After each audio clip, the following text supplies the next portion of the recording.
Good morning, everyone. Welcome to our review class.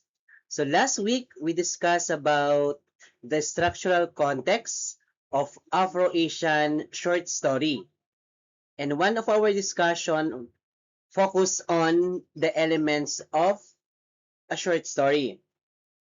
So let us review if you can able to recall what we have discussed last time.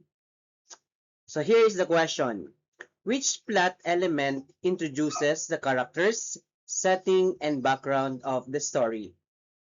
Do you have any idea? Okay, is that A, climax, B, resolution, C, exposition, or D, falling action? What do you think so is the correct answer? Okay, the correct answer is exposition.